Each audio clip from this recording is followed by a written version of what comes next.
చెప్పాలి. గీత భక్తులందరికీ కూడా హృదయపూర్వక నమస్కారాలు. ఇందాక మనం ఏం చదివినాం?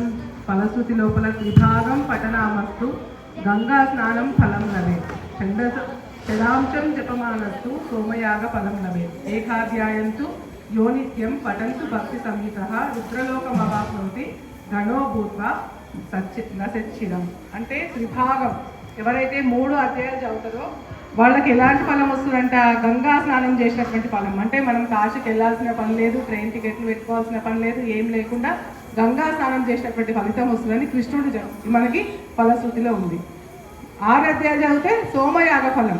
6 అధ్యాయాలు చదివినంత మాత్రం చేత సోమయాగం చేయడం అనేది చాలా పెద్ద యాగం. అది ఆ యాగం చేసినటువంటి ఫలితం వస్తుందని చెప్తున్నాడు. ఎవరైతే 1 అధ్యాయం చదువుతారో రుద్రలోకం అంటే శివలోకానికి వెళ్ళినటువంటి పుణ్యం వస్తుంది అంటున్నాడు. మరి ఇవన్నీ ఎందుకోసం చెప్తున్నారు అంటే, ఇవన్నీ కూడా ఎందుకు చెప్తారు మనకి? ఇవన్నీ వస్తాయా అంటే, ఏ విధంగా చేస్తే రావంటే, ఒక హరికథ జరుగుతుంటుంది అనమాట. హరికథ జరుగుతుంటే భక్తులందరూ శ్రద్ధగా వింటారు. ఆయన తన్మయత్వంలో చెప్తుంటాడు హరికథ.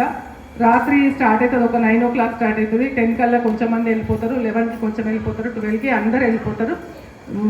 ఆయన తన్మయత్వంతో చెప్తూనే ఉంటాడు, చూసుకోవడం అనమాట. తెల్లారేసరికి 5 o'clock అట్లా అవుతుంటే సూర్యకిరణాలు మీద పడుతుంటే అప్పుడు ఆయన తన్మయత్వంలోంచి బయటికి వస్తాడు. చూసేవారికి ఎవ్వరు ఉండరు, ఒక్క వ్యక్తి మాత్రమే ఉంటాడు.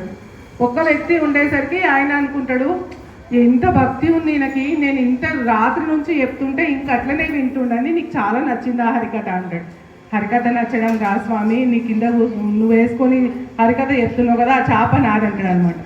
అట్లా మనం చేస్తే సోమయాగ ఫలితం రాదు, గంగా స్నాన ఫలితం రాదు, ఎలాంటి ఫలితం రాదు. కాబట్టి ఏ విధంగా చేయాలి అంటే భక్తితో చేయాలి. మరి ఇలాంటివన్నీ మనకి మనమే చెప్తున్నాం, కర్మఫలాన్ని ఆశించొద్దని చెప్తున్నాం. మరి ఇట్లాంటివన్నీ చెప్తున్నాం, సోమయాగం వస్తుంది, అవన్నీ వస్తాయని చెప్తున్నాం. మరి కర్మ ఫలితాన్ని ఆశించినప్పుడు మరి ఇంక ఇలాంటి ఫలితాల గురించి మనం ఎందుకు చెప్పాలి అంటే, పిల్లలు స్కూల్కి వెళ్ళకపోతే ఫస్ట్లో మనం ఏం చేస్తాం? చాక్లెట్ ఇస్తాం.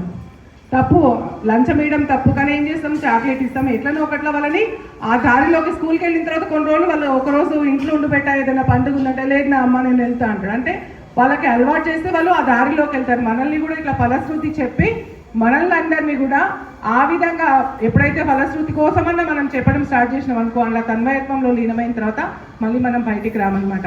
ఒక ప్రహ్లాదుని చరిత్ర అవుతుంటుంది, భాగవత సప్తాహం అవుతుంటుంది, ప్రహ్లాదుని చరిత్ర చెప్తుంటారు అనమాట. వింటూ భక్తుడు తన్మయత్వంతో కళ్ళల్లో నీళ్ళు వస్తుంటాయి.